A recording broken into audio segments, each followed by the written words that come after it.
तो आदाब, नमस्कार, गुड इवनिंग, सत श्रीकाल। एक बार फिर आप तमाम लोगों का स्वागत है क्रैम तक की कहानी के इस एपिसोड में। उम्मीद है पूरी फैमिली अच्छी होगी, अपना और अपनों का ख्याल रख रही होगी। आज की कहानी सुनाऊं उससे पहले कुछ और चीज़ें आपके सामने रखता हूँ। दो बच्चियाँ जिनकी उम्र 6 साल से भी कम, दोनों स्कूल जाया करती थी। महाराष्ट्र में एक जगह है बदलापुर। एक रोज़ बच्ची स्कूल से आई और अपने दादा के पास जाकर वो रोने लगी और कहने लगी, मुझे दर्द कर रहा है मेरे जिस्म में। फिर दादा ने कहा कि बेटा ये स्कूल जाना है। उन्हें लगा कि शायद ये स्कूल जाने से बच्चे कई बार बहाना करते हैं। वो स्कूल जाने के नाम पे घबरा गई, बोले स्कूल नहीं जाऊंगी। तब तक उसकी एक सहेली थी। दादा को कुछ समझ आया, उन्होंने उस सहेली को फ़ोन किया उसके घर वालों को कि वो स्कूल जा रही है। उन्होंने कहा पता नहीं इसको क्या हो गया, ये कह रही मैं भी स्कूल नहीं जाऊँगी। अब बड़ी अजीब लगी, कैसी क्या बात हो गई। इसके बाद उस सहेली के घर वालों ने भी कहा कि ये बता रही है कि उसको कुछ दर्द है, और वो भी प्राइवेट पार्ट्स में। घर वाले परेशान, फ़ौरन लेकर डॉक्टर के पास पहुंचते हैं दोनों को। जब डॉक्टर चेक करता है तो बताता है कि इनके साथ यौन शोषण हुआ है। छोटी, सोचिए ज़रा, 4 से 6 साल की बच्चियाँ हैं। अब ये सुनते ही घर वालों के पैरों तले ज़मीन खिसक गई। वो फ़ौरन भागते हैं, पुलिस स्टेशन जाते हैं, बताते हैं। पुलिस वाले कहते हैं ऐसे कैसे, हम कैसे कर लें, पहले रुकिए, हम स्कूल जाएंगे, जांच करेंगे, तफ्तीश करेंगे। उन्होंने घुमा दिया, FIR लिख नहीं रहे। बाद में कुछ NGOs आए, फिर ये तमाम लोग फिर गए। उसके बाद पुलिस पे दबाव डाला। तब पुलिस को लगा मामला कहीं तूल न पकड़ जाए, क्योंकि कोलकाता का केस सबके सामने है। इसके बाद आनन फानन में जांच हुई और उसे स्कूल के एक सफाई कर्मचारी को पकड़ा गया। और कहानी ये आई कि वो सफाई कर्मचारी स्कूल के वॉशरूम में इन बच्चियों को ले जाने के लिए रखा गया था। उम्र 21-22 साल है, और वही इन बच्चों के साथ उस वॉशरूम में गंदी हरकत करता था। उसे पकड़ लिया गया। जिस ठेकेदार ने उसको अपॉइंट किया था उसको पकड़ा गया। स्कूल के जो और जिम्मेदार लोग थे उनको सस्पेंड किया गया। लेकिन अब बदलापुर में धरना प्रदर्शन, अभी जब खबर आपको सुना रहा हूँ, स्टेशन के बाहर भी धरना प्रदर्शन जारी है। तो कोलकाता, यहाँ बदलापुर, पर यहीं तक नहीं है। एक नाबालिग बच्ची दिल्ली से बैठती है और उसे जाना था पंजाब। ड्राइवर से पूछती है, कहता है कि एक काम करो, तुम यहाँ से देहरादून तक चलो, फिर देहरादून से तुमको दूसरी बस मिल जाएगी। उसके बाद वो देहरादून ले जाता है। रात को देहरादून के ISBT यानी कि उनके जो इंटरनल स्टेट या इंटर स्टेट बस डिपो है, तमाम मुसाफिर उतर जाते हैं। रात का सन्नाटा है। बस के ड्राइवर क्लीनर की नज़र और नीयत ख़राब होती है। वो उसी बस में उस बच्ची के साथ गैंगरेप करते हैं। फिर 1-2 लोग और आ जाते हैं। फिर उस बस की, चूँकि सरकारी बस थी, पैसे जमा करने थे, वो जाकर जब पैसे जमा करने जाता है कंडक्टर, तो कैशियर को बताता है कि ऐसे ऐसे एक बच्ची है बस में। कैशियर भी अपना काउंटर छोड़कर वहाँ जाता है और वो भी इस गैंगरेप में शामिल होता है। 5 लोग उस नाबालिग के साथ गैंगरेप करते हैं, और फिर बाद में ये मामला खुलता है। 5 को गिरफ्तार किया जा चुका है। आगरा में एक नर्स को एक डॉक्टर उठाता है और उस नर्स के साथ ज़बरदस्ती करता है। बाद में जब वो विरोध करती है तो फिर वो उसे सड़क पर फेंक देता है। वो घायल हालत में अस्पताल पहुंचती है और रिपोर्ट लिखाती है। फिर उस डॉक्टर को गिरफ्तार किया जाता है। एक और मर्डर मिस्ट्री ऐसी है, tender murder, a modern age true crime. ये कुकू FM के ऑडियो लर्निंग प्लेटफॉर्म पर है कि टेंडर डेट कैसे दुष्यंत के लिए मौत बनी, मौत का पैगाम बनी। और ये कायदे से खूनी डेट की कहानी है। खूनी डेट की कहानी, tender murder, a modern age true crime, Kuku FM के ऑडियो लर्निंग प्लेटफॉर्म पर है, वहाँ आप इसे सुन सकते हैं। अब तक बहुत से लोग कुकू FM पर अपने पसंदीदा ऑडियो शो सुन चुके हैं और बहुत सारी नॉलेज गेन भी की। लेकिन अगर आपने अब तक कुकू FM के ऑडियो शोज़ नहीं सुना तो आपके लिए एक शानदार खबर है। आज मैं आपके लिए ख़ास ऑफ़र लेकर आया हूँ, 30 डेज़ फ्री ट्रायल। ये ऑफ़र आपके लिए एकदम मुफ्त। आपको बस कूपन कोड का इस्तेमाल करना है, और ये कूपन कोड है CMTK30। हम सभी स्क्रीन पर समय बर्बाद करते हैं और बाद में पछताते हैं। इसे हम डूम स्क्रॉलिंग कहते हैं। इसके बजाय कुकू FM का 30 दिन का फ्री ट्रायल आपके लिए एक बेहतरीन मौका है। इस दौरान आप अपने करियर, फाइनेंशियल गाइडेंस, नॉलेज को इम्प्रूव कर सकते हैं। इस 30 डेज फ्री ट्रायल में आप कुकू FM के 5000 प्लस शोज़ में से किसी भी शो को सुन सकते हैं, वो भी बिल्कुल मुफ्त। तो बिना देर किए अभी कुकू FM को डाउनलोड करें और कूपन कोड CMTK30 का इस्तेमाल करके इस ऑफ़र को अवेल करें।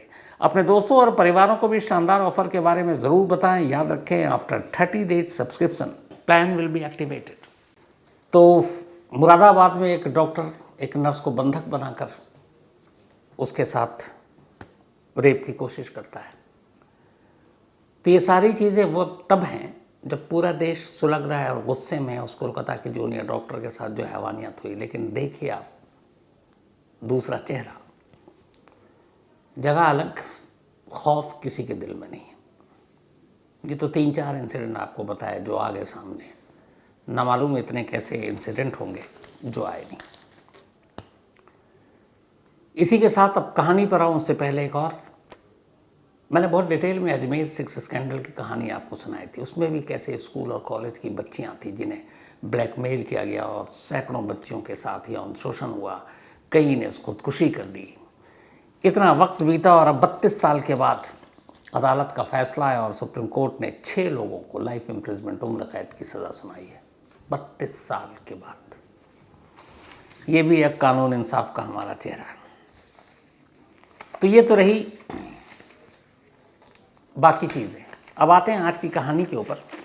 मैंने कहानी आपको डिटेल में सुनाई थी कि 8 और 9 अगस्त को जब ये वाक़या हुआ तो 8 और 9 अगस्त को, बल्कि 8 अगस्त तक संजय रॉय कहाँ था। और याद कीजिए कि संजय रॉय CBI के पास गया, उससे पहले 5 दिन तक कोलकाता पुलिस के पास था। तो इन 5 दिनों में कोलकाता पुलिस तो बैठी नहीं थी हाथ पे हाथ धरकर। इन 5 दिनों में उसने पूछताछ की थी और उस पूछताछ के दौरान उसने बहुत सारी चीज़ें बताई थी। अब वो चीज़ें जो उसने बयान दिया था वो सारा वो थोड़ा सामने आया। और इसके साथ ही वो जो बीच में मिसिंग टाइम थी, मैंने आपको कहानी सुनाई थी कि ये 5 तारीख को कोलकाता से दूर गया था खड़गपुर के पास। वो एक पुलिस वेलफेयर का फंक्शन था, 3 दिन वहीं रहा था और 8 अगस्त की सुबह वापस कोलकाता लौटा था। अब 8 अगस्त की लौटने के बाद उस दिन मैंने आपको बताया था कि रात 11 बजे और फिर 3 बजे RJ कार हॉस्पिटल गया था। लेकिन अब इसने पूरे दिन का जो है, इसके दिन का रूटीन क्या था वो भी पुलिस को बताया। ये कुल 4 बार उस दिन RJ कार हॉस्पिटल गया था और तब तक सब कुछ नॉर्मल था।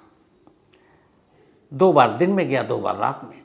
लेकिन जब शाम हुई और जब रात ढलने लगी तो फिर इसने शराब पी और इसने शराब पी अपने एक और साथी के साथ।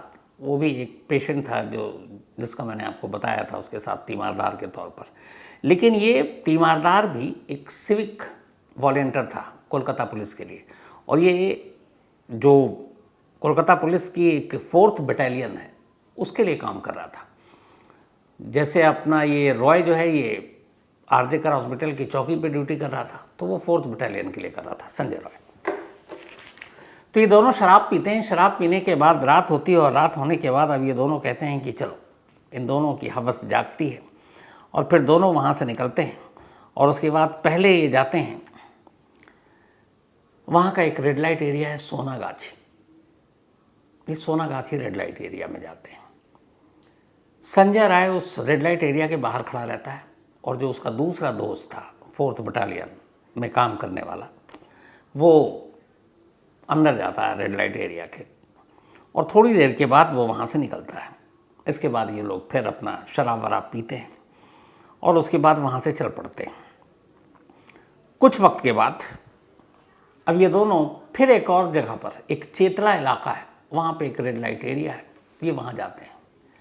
इस बार भी संजय राय उस रेड लाइट एरिया के अंदर नहीं जाता, बाहर रहता और उसका दोस्त अंदर जाता है। थोड़ी देर के बाद ये आते हैं।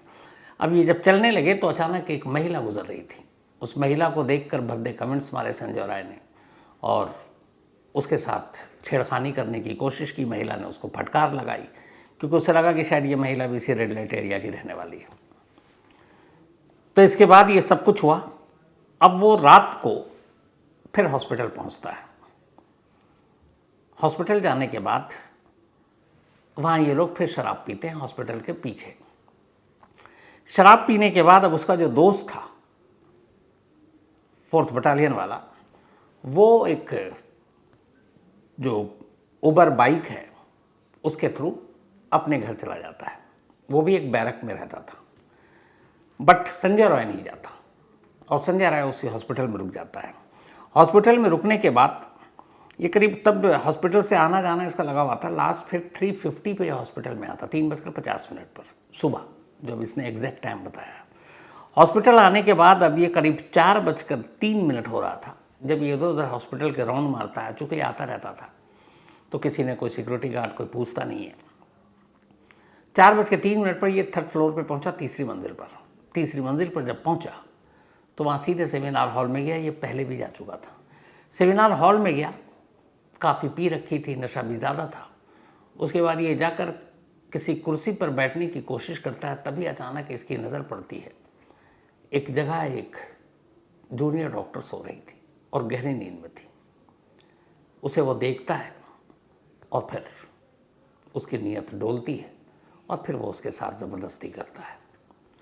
और इस ज़बरदस्ती के दौरान ये पता नहीं, ज़ख्म तो हैं पहले के, लेकिन उसने रेप जिंदा रहते किया या मुर्दा रहते किया, ये खुद संजय राय को याद नहीं है। ये सब करने के बाद अब वो, जब उसे लगा कि अब उसका नशा उतरा, तो उसी फ्लोर पे सेमिनार हॉल के एक गद्दा था। उस गद्दे के ऊपर उस जूनियर डॉक्टर को वो लिटा देता है। उसके पास में एक वायरिंग तार वार पड़ा हुआ बिजली का, और उसका एक हाथ जो शायद टूट चुका था, उस हाथ को वो उसके चेहरे पर ले जाकर ऐसे मोड़ कर रख देता है। ऐसे जैसे अमूमन लोग जब सो रहे होते हैं नींद में, तो कई बार लोग अपनी आंखों को ऊपर हाथ रख कर सोते हैं ताकि कोई रोशनी न पड़े आंखों में और डिस्टर्ब ना हो। तो वो उसी तरीके से हाथ रखता है और फिर ऐसा लगे कि किसी दूर से देखने वाले को कि ये सो रही है। और वहाँ पे लाइट कम थी सेमिनार हॉल के उस कॉर्नर पे, और वो वहाँ से फिर सीधे निकलता है और अपने बैरक में चला जाता है। इधर 6 बजे के आसपास एक जूनियर डॉक्टर या एक स्टाफ उसी सेमिनार हॉल में आता है, और वो इधर, चूँकि सब आराम करने के लिए वहीं आते थे। उसका अचानक वो देखता है वहाँ पे, जहाँ पे वो जूनियर डॉक्टर लेटी हुई थी, उसके बराबर में एक स्टूल था, मेज़ बेंच टाइप। उस बेंच की आड़ से उसको नज़र आता है कि कोई लेटा हुआ है। तो वो देखता है एक हाथ माथे पर है। उसे लगा ये सोने की मुद्रा है, नींद में कई लोग ऐसे सोते हैं, तो उसे लगा कोई सो रहा है, और वो निकल जाता है। उसे ये पता ही नहीं चलता है कि वहाँ पे लाश पड़ी है। फिर जब दूसरा आता है और तब देखता है ध्यान से, तब उसे पता चलता है कि यहाँ पे तो ब्लड है, बिजली का तार है, कहीं करंट न लग जाए, ये कैसे कौन सो रहा है। और तब जब ध्यान से करीब गया तो पता चला लाश है। तब 6 बजे के आसपास इस लाश की पहली बार जानकारी मिलती है। अब संजय राय कोलकाता पुलिस के कब्जे में रहा।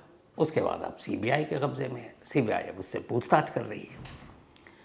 लेकिन इस बीच कल मैंने आपको पूरी टाइमलाइन सुनाई थी, कैसे कितने बजे प्रिंसिपल को फ़ोन किया, प्रिंसिपल कितने बजे आया, उसके बाद क्या क्या हुआ। आज सुप्रीम कोर्ट में इस केस को सुप्रीम कोर्ट ने खुद सुमोटो लिया, मतलब अपने आप संज्ञान लिया और इस पर सुनवाई की। और बाकायदा सुप्रीम कोर्ट की ये पूरी कार्रवाई लाइव दिखाई गई हर न्यूज़ चैनल पर, सोशल मीडिया पर, यूट्यूब पर। और इस लाइव के दौरान जो कोलकाता सरकार की तरफ से वकील हैं वो कपिल सिब्बल थे, जाने माने पुराने एमपी लॉयर। तो वो बहस कर रहे थे और दूसरी तरफ से तुषार मेहता थे। तो अब बहस हुई, बहुत सारे लोगों ने लाइव देखा होगा। बट इस पूरे लाइव के दौरान बड़ी इंटरेस्टिंग चीज़ें और फैक्ट सामने आए जो अब तक सामने नहीं आए थे। सीजेआई यानी कि chief justice of India Chandrachud Singh जो बैठे हुए थे, उन्होंने कुछ सवाल किए पूरी चीज़ें बताने के बाद। उसमें पहला सवाल ये था, बहुत सारे सवालों में, लेकिन जो हमारे काम किए और आपके काम किए, कि ये बताइए कि पोस्टमार्टम कब हुआ था जूनियर डॉक्टर का। तो रिकॉर्ड में सुप्रीम कोर्ट में ये बताया गया कि ये पोस्टमार्टम 1:45 से 4 PM के दरमियान हुआ, मतलब 2 बजे से आप 4 बजे के दरमियान मान लीजिए कि 2 बजे से 4 बजे के दरमियान ये पोस्टमार्टम हुआ। उसके बाद कहा कि अच्छा ठीक है, पर यह भी है कि शायद 6 बजे तक बाकी चीज़ें हुई। लेकिन उन्होंने जो कहा कि 2 से 4 के दरमियान, पौने 2 से 4 के दरमियान, जबकि तुषार मेहता साहब ने कहा कि नहीं 6 बजे हुआ था। लेकिन खैर इसमें बहस नहीं करेंगे हम। 2:45 से 4 या 2:45 से अब 6 के दरमियान मान लीजिए। अब जज साहब ने पूछा कि ठीक है चलिए 4 बजे तक बॉडी पोस्टमार्टम हो गया, बॉडी हैंडओवर कब किया गया फैमिली को? ये सब रिकॉर्ड पर है सुप्रीम कोर्ट में। तो कपिल सिब्बल साहब ने बताया, जो कोलकाता सरकार और उनके पुलिस के आप मान लीजिए को रिप्रेजेंट कर रहे थे, कि फैमिली को बॉडी रात 8:30 बजे हैंडओवर किया गया। मतलब जूनियर डॉक्टर के माँ बाप को जूनियर डॉक्टर की लाश रात 8:30 बजे सौंपी गई, सेम डे 9 अगस्त को, जिस दिन मॉर्निंग में 6 बजे लाश मिली थी। मतलब लाश मिलने के करीब 14.5 घंटे के बाद बॉडी सौंप दी गई। सुबह 6 बजे मिली, उसके बाद पोस्टमार्टम दोपहर 1:45 बजे से शुरू हुआ, वीडियोग्राफी हुई, सारी चीज़ें हुई और फिर 8:30 बजे लाश सौंप दी गई। लाश सौंपे जाने के बाद अब जज साहब ने सबसे इम्पोर्टेंट सवाल पूछा, वो बताइए एफआईआर कब दर्ज हुई थी? तो कपिल सिब्बल ने जवाब दिया कि एफआईआर उसी दिन, बल्कि रात 11:45 पर एफआईआर दर्ज हुई, 11:15 बजे रात को। यानी जब पहली बार लाश देखी गई सुबह 6 बजे, 6 से 6 हो गए आपके 12 घंटे, और 12 और मान लीजिए तो 12 और 6 18, 18 घंटे के बाद एफआईआर दर्ज हुई। इसको भी हटा दीजिए। कभी पता नहीं आप में से किसी ने सुना है कि नहीं सुना, मतलब मेरे लिए अपने ही में आप में ही ये शायद पहला केस है, इतने लंबे वक्त से क्राइम रिपोर्टिंग कर रहा हूँ। कि कोई मर्डर होता है, कोई कत्ल होता है, कोई रेप होता है, उसके बाद पोस्टमार्टम पहले होता है, एफआईआर बाद में दर्ज होती है। दूसरी कोई मिसाल अभी तक तो मेरे सामने है नहीं। मतलब यहाँ लाश मिले हुए और पोस्टमार्टम हुए हुए भी, पोस्टमार्टम भी अगर हो गया मान लीजिए कि 6 बजे के आसपास, 8:30 बजे घर वालों को लाश सौंप दी गई, 8:30 बजे घर वाले डेड बॉडी लेकर चले गए, और उसके बाद रात 11:15 बजे जूनियर डॉक्टर के फादर और उस हॉस्पिटल के एक वाइस प्रिंसिपल, इनकी मौजूदगी में पुलिस एक एफआईआर लिखती है। रात 11:15 बजे पोस्टमार्टम होने के लगभग 6 घंटे के बाद। दूसरी कोई मिसाल नहीं है। कायदे से कानून यही है कि एक घटना होती है और उस घटना की फ़ौरन इतला दी जाती है और पुलिस मामला दर्ज करती है। अब यहाँ पर सुप्रीम कोर्ट के सीजेआई यानी चीफ जस्टिस ने यह भी कहा कि लाश हॉस्पिटल में मिली, कत्ल हॉस्पिटल में ही हुआ होगा, माँ बाप तो मौके पर थे नहीं, माँ बाप अपने घर पे थे, तो उस हॉस्पिटल की जिम्मेदारी थी कि पुलिस को इन्फॉर्म करे और पुलिस को एफआईआर लिखाए। फर्स्ट इन्फॉर्मेशन वही देंगे क्योंकि उनके कैंपस में हुआ और उन्होंने सबसे पहले देखा। लेकिन कोई एफआईआर दर्ज नहीं। एफआईआर पहली बार दर्ज होती है जब पोस्टमार्टम हो चुका होता है, रात 11:15 बजे। अब ये शक और सवाल पैदा करेगा कि नहीं, ये बेवकूफ़ी भरी हरकतें कौन कर सकता है कि पोस्टमार्टम हो गया और उसके बाद एफआईआर दर्ज हो रही। दलील ये दी जा रही है सफाई की नहीं, हमने सुबह एक अननेचुरल डेथ का मामला तो दर्ज कर लिया था, अस्वाभाविक मौत का। अरे जब आपको पता है सब कुछ हो गया, यहाँ तक कि पोस्टमार्टम हो गया, जब पोस्टमार्टम होती है तो जो शुरुआती रिपोर्ट होती है वो बेशक बाद में कई घंटे आए, लेकिन जब जो डॉक्टर पोस्टमार्टम कर रहा होता है वो उसी वक्त बता देता है कि ये मामला क्या है। तो वही हॉस्पिटल था, उसी हॉस्पिटल में पोस्टमार्टम हो रहा है, वहीं डॉक्टर कर रहे हैं, इधर पोस्टमार्टम उधर वो इन्फॉर्मेशन देता है कि भैया गला घोट कर मारा गया। तो भी 6 बजे के आसपास पोस्टमार्टम निपट चुका है, 6:30 बजे भी एफआईआर हो सकती थी, लेकिन एफआईआर होती है रात 11:15 बजे दर्ज। अब आप बताइए कि कोलकाता पुलिस से लोगों की नाराज़गी गलत तो है नहीं? तो ये अपने आप में एक अजीब चीज़ है। शायद मुझे नहीं मालूम है, जैसा मैंने फिर कहा कि दुनिया में कोई इसके अलावा ऐसा कोई मामला कम से कम अपने करियर में मैं नहीं देखा कि पोस्टमार्टम होने के बाद एफआईआर दर्ज होती है। अब ये तो रही पूरी कहानी। 22 तारीख को सुप्रीम कोर्ट ने कहा है कि सीबीआई अपनी स्टेटस रिपोर्ट, अब तक उन्होंने क्या किया, क्योंकि 13 अगस्त को कोलकाता हाईकोर्ट ने ये केस सीबीआई को सौंप दिया था। आज है 20 अगस्त, 7 दिन पूरे हो गए हैं, परसों 9 दिन पूरे हो जाएंगे। तो परसों सीबीआई को स्टेटस रिपोर्ट सुप्रीम कोर्ट में देना है कि इस केस में अब तक की जांच कहाँ पहुँची और क्या हुआ, इस मामले में है क्या। अब अगर आप लोग मुझसे पूछें, कई लोगों ने मेल किया है और मुझसे पूछा है कि आपकी नज़र में ये केस क्या है, एक क्राइम रिपोर्टर को जब तक फैसला नहीं आ जाता कहना नहीं चाहिए अपनी राय। लेकिन हाँ, मैं आखिरी राय नहीं दे रहा हूँ, लेकिन जो मुझे लगता है कि क्या होगा इस केस में, हो सकता है मैं गलत हूँ, लेकिन वो मैं, चूँकि इतने लोगों ने पूछा तो मैं वो शेयर करता हूँ। मुझे लगता है ये केस सुशांत सिंह राजपूत पार्ट 2 हो गया। पार्ट 1 का तमाशा तो आप सबने देखा, कैसे वो ड्रग से लेके, नेपोटिज्म से लेके, बॉलीवुड के स्टार, उनके बच्चे, क्या क्या क्या नहीं हुआ। और असली मुद्दा ऐसा गुम हुआ क्या 4 साल तक हमें तो पता ही नहीं है कि हुआ क्या था सुशांत सिंह राजपूत में। अब पार्ट 2 इसलिए कह रहा हूँ कि यहाँ भी वही शुरू हो गया, एक रेप और मर्डर, और उसको लेकर अब तमाम थ्योरी, ऑर्गन तस्करी से लेके sex racket, pornography, drug racket और पता नहीं क्या क्या। तो ये असली केस कहाँ है? आज की जो आपको कहानी पूरी सुनाई मैंने संजय रॉय की और उसकी पूरी दिनचर्या की, उसने क्या क्या किया, इसके अलावा कोलकाता पुलिस की शुरुआती इन्वेस्टिगेशन और अब सीबीआई की इन्वेस्टिगेशन। सीबीआई ने पॉलीग्राफ टेस्ट इसी संजय रॉय का कराने का फैसला किया। 7 दिन हो गए हैं सीबीआई को इस केस को लिए हुए। सीबीआई ने अब तक कोई और दूसरी गिरफ्तारी नहीं की है। प्रिंसिपल से लगातार पूछताछ हो रही है। अब कई लोग कह रहे हैं इतनी लंबी लंबी पूछताछ हो रही है, 5 दिन हो गए हैं, तो क्या प्रिंसिपल कहीं से शामिल है? मेरी राय, चूंकि आप पूछा गया तो मैं बताता हूँ, मुझे लगता है कि प्रिंसिपल को या तो छोड़ दिया जाएगा, और अगर पकड़ा गया, सीबीआई ने अरेस्ट भी किया, तो वो होगा डिस्ट्रक्शन ऑफ एविडेंस। सबूतों के साथ छेड़छाड़ का मामला बनाकर प्रिंसिपल को अरेस्ट किया जा सकता है, लेकिन डायरेक्ट क्राइम में इन्वॉल्वमेंट मुझे नहीं लगता कि प्रिंसिपल को अरेस्ट किया जाएगा। बाकी एक और एसआईटी बनाई है जो वेस्ट बंगाल सरकार ने, जो करप्शन है उसमें हो सकता है अरेस्ट हो। लेकिन अगर आप हार्डकोर क्राइम की बात करें तो सबूतों के साथ छेड़छाड़, सबूत मिटाना सेमिनार हॉल में और बाकी चीज़ें, एफआईआर में देरी, इन सब को लेकर मुमकिन है कि सीबीआई प्रिंसिपल को अरेस्ट करे, लेकिन मर्डर और रेप के चार्ज में अरेस्ट नहीं करेगी।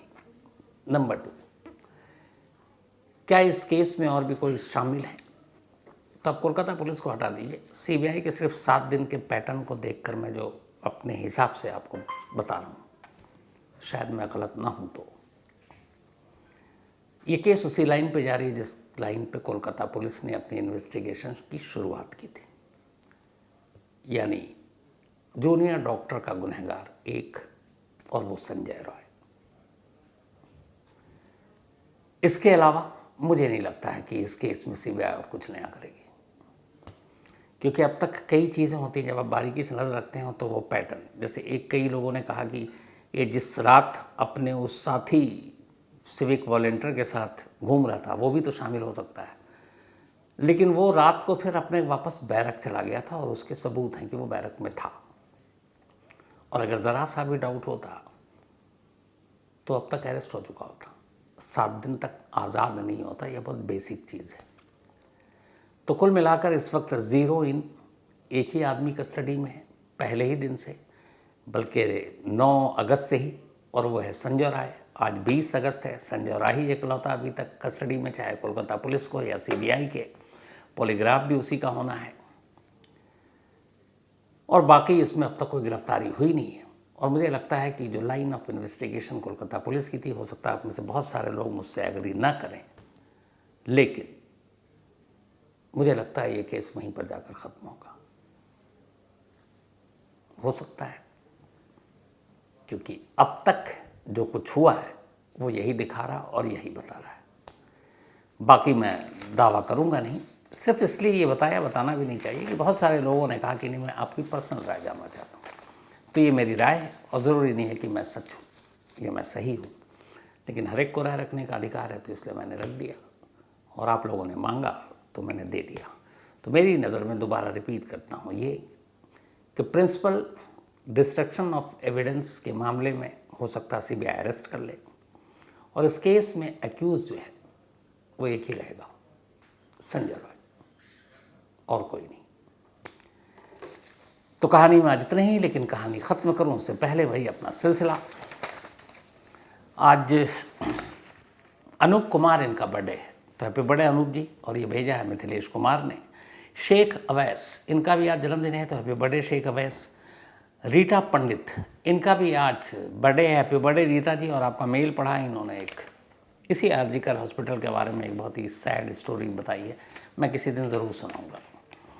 अविनेश कुमार झा, इनका भी आज जन्मदिन है, तो हैप्पी बर्थडे अविनेश। और प्रशांत झा ने भेजा है ये। किशन राठौड़, इनका भी आज जन्मदिन है, तो हैप्पी बर्थडे किशन, भेजा है ऋषभ राठौड़ ने। केक मास्टर राजकुमार, नाराज़ ना होइए, कल दिखा नहीं था आपका मेल, तो happy birthday, belated happy birthday. साथ ही कनक जायसवाल, इनका भी जन्मदिन है, हैप्पी बर्थडे कनक। और ये भेजा है सुधीर कुमार ने।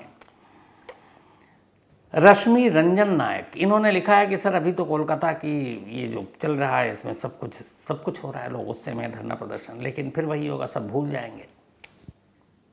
मैं आपसे सहमत हूँ, कुछ दिन रुकिए, हम सब भूल जाएंगे। अभी कुछ दिन पहले ही वो दिल्ली में तो हुआ था ना, राजेंद्र नगर में, यूपीएससी के 3 होनहार बच्चे जो IAS IPS बनते हैं, दिन रात थे, अब वो स्टोरी कहीं गुम हो गई। जुबैर तांबे,